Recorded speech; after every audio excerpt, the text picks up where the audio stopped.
Olá, bem-vindo ao meu canal, sou Nelson Araújo e hoje estou com meu amigo Sidney, também Araújo, para falarmos sobre a ira e a quebra dos relacionamentos.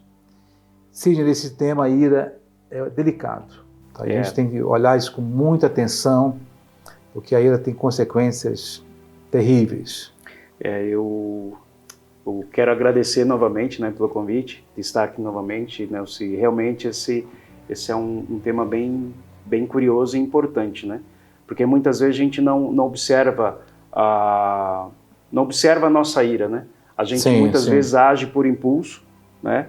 E com isso a gente acaba se irando, e como a palavra de Deus mesmo diz, né? Irai-vos, mas não pequeis.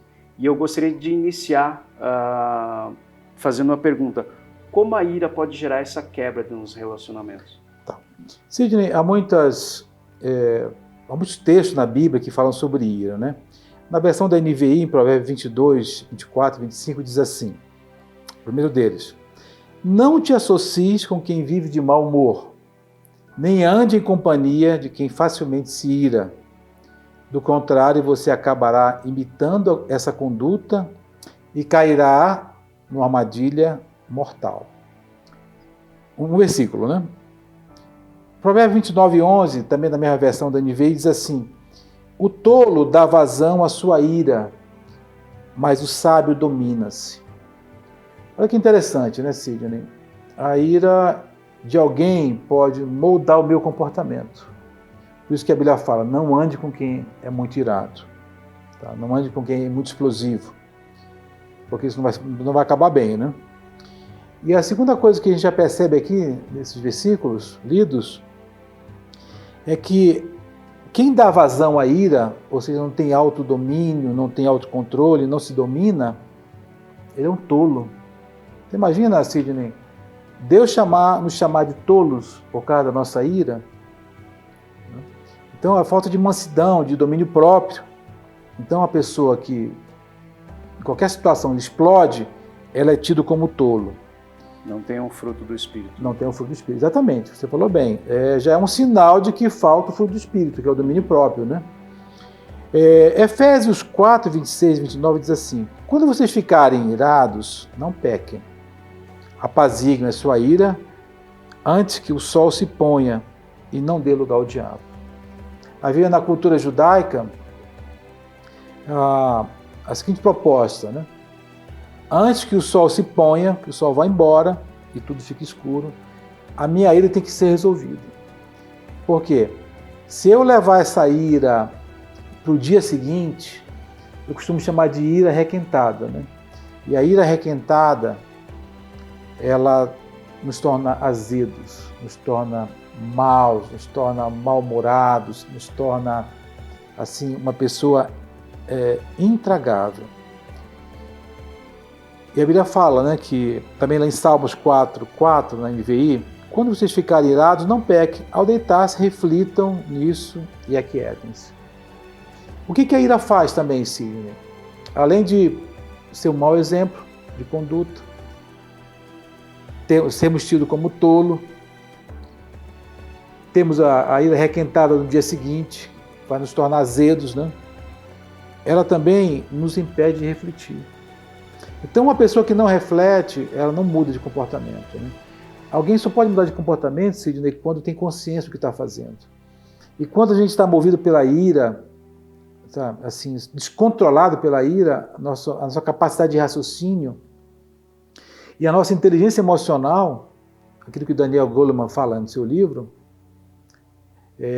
acabam sumindo, desaparecendo, né? E o que faz a ira? Ela provoca muitos problemas, muitos rompimentos, muitas dificuldades. É claro, a Bíblia fala que você pode se irar, mas não peque, né? Você tem que dar a ira nossa, ela tem que ter um basta, ela tem que ter um limite. Ela não pode ultrapassar nem para o dia seguinte, na cultura judaica, tá? Quando ela ultrapassa para o dia seguinte, aí você tem problema no sono, você amanhece mal-humorado, e isso vai criar muitas complicações. Você acaba deixando com que a ira venha te dominar, né? Exatamente, você falou bem. Então, com isso, se ela passar para o dia seguinte, ela... Exatamente. Aí a ira, que é um sentimento, né, ela acaba se tornando nosso Senhor. Né? Ela deixa de ser um sentimento apenas para se tornar o nosso Senhor. E isso é muito complicado. No tocante aos relacionamentos, o que a ira faz? Ela quebra relacionamentos. Né? Eu tenho uns tópicos aqui que eu quero mencionar para você. Ela cria também, em segundo lugar, um comportamento ruim, que serve de modelo para outros. Né? Se você observar uma pessoa irada, ela continuamente irada em casa, ela vai gerar filhos irados. Ela vai gerar comportamentos negativos. Né? Porque a criança aprende pela amostragem, né? pelo exemplo. Né? Então, ela, em primeiro lugar, ela rompe relacionamentos, ela cria um comportamento ruim, que passa a ser modelo. Ela não deixa a gente refletir, como eu falei há pouco, né? Ela é capaz, a ira é tão poderosa, que ela é capaz de tomar todo o nosso ser, sabe? E gerar um impulso de ações violentas, de ações grosseiras. Você vê no trânsito, por exemplo, né? Quantas pessoas, depois que até matam no trânsito por causa de um momento de ira, né? Comprometem toda a sua vida, Cid, por causa de um momento de ira. Quantos relacionamentos são rompidos no casamento por causa da ira? Tá? E como eu falei, né, que da ira requentada, né? Em sexto lugar, ela nos torna azedos, né? Essa questão de ira no trânsito é algo que eu acho que todos nós temos um pouco. Né? Sim.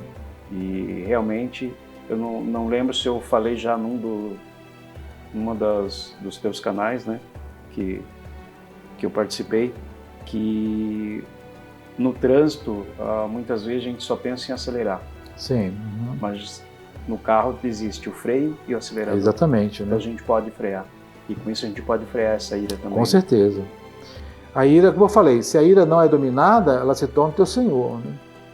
Então você deixa de ser o dono de si mesmo, o protagonista da sua vida, para ser alguém dominado por um sentimento terrível. Né? Sim.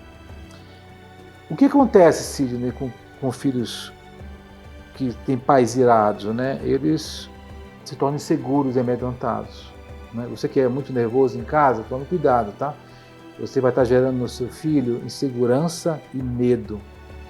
Tá? E o lar tem que ser um lugar de refúgio, né? De segurança. Então, pais irados geram nos filhos insegurança e medo. Então, o pai chega em casa e a criança nunca sabe qual vai ser a reação do pai. Então, ela sempre fica na defensiva. Isso corta relacionamentos, isso corta canais de comunicação e isso vai gerar assim, muitos problemas emocionais para essa criança. Eu posso fazer uma nova pergunta, Nelson, com isso? Em um dos teus vídeos, no anterior, você falou sobre bullying. Sim. Uhum.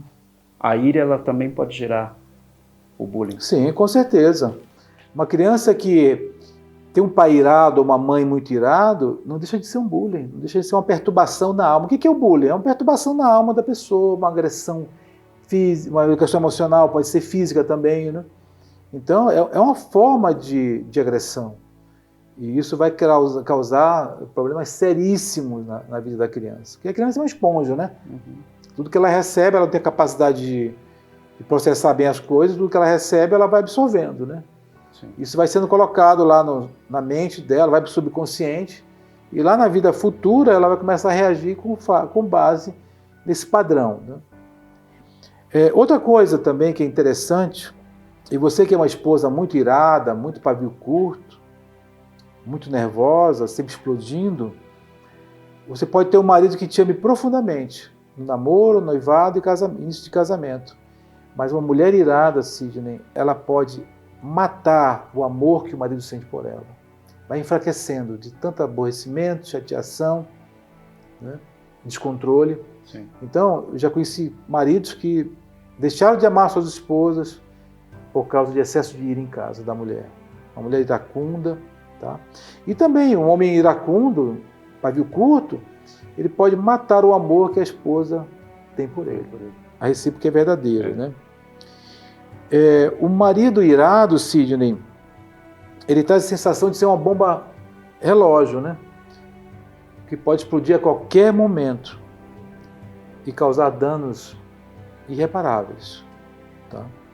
Por exemplo, um gestor irado de uma empresa, explosivo, ele gera antipatia nos empregados, nos funcionários, ele gera insegurança e pode promover depressão e ansiedade. E também a improdutividade. A improdutividade como consequência. Né?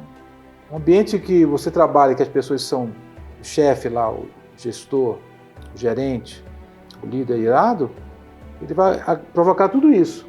Quem vai perder é a sua empresa. Você que é empresário e tem um gestor bem nervosinho, sabe de uma coisa, os teus empregados serão inseguros, terão antipatia, poderão ficar doentes, né?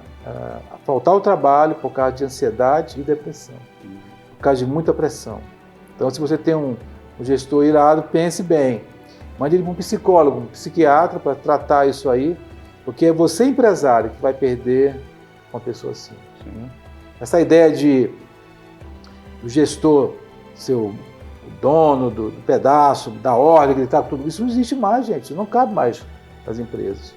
Então, você vê, a ira pode afetar os relacionamentos entre pais e filhos, marido descontrolado, o relacionamento de marido e mulher e o relacionamento das empresas também.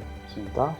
É claro, a gente tem momentos de ira, todo mundo tem, eu também tenho, você tem, eu tenho. Sim. Também, de aborrecimento, mas eu não posso deixar que isso fique para outro dia, que isso se torne uma coisa descontrolada. Aquela coisa, veio a ira descontrolada, você não pensa mais, você não consegue mais refletir. Então, Sidney, e também lá em Romanos 12, versículo 19 e 21, fala assim: amados, nunca procurem vingar-se. Porque quando a gente está irado, a gente quer se vingar, né? Quer se vingar. A gente quer dar o troco. É. E a Bíblia fala: amados, nunca se vinguem, mas deixem com Deus a ira. Pois está escrito: minha vingança e eu retribuirei, diz o Senhor. Ao contrário, se teu inimigo tiver fome, dá-lhe de comer.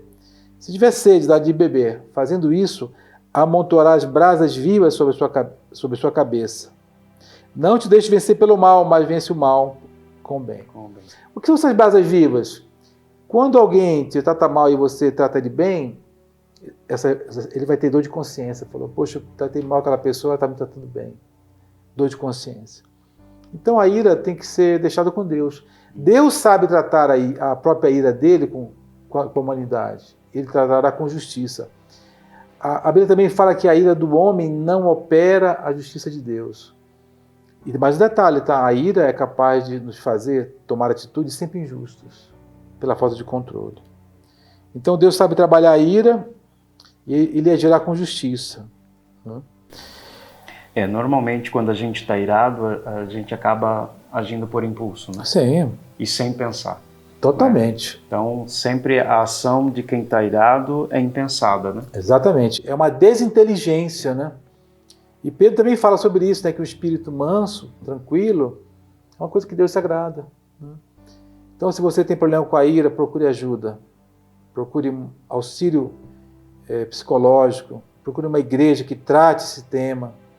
Você não pode ser refém da ira e deixar que ela te domine e faça de você o que ela bem entende. Deus pode te ajudar. Entregue a sua ira para Jesus. Peça a ajuda dele. Procure um lugar onde você possa ser auxiliado. Peça oração e Deus vai te abençoar. Porque quem vive irado, vive destruindo, vive quebrando, vive desfazendo relacionamentos. E Deus não nos chamou para isso, né, Sidney? Sim.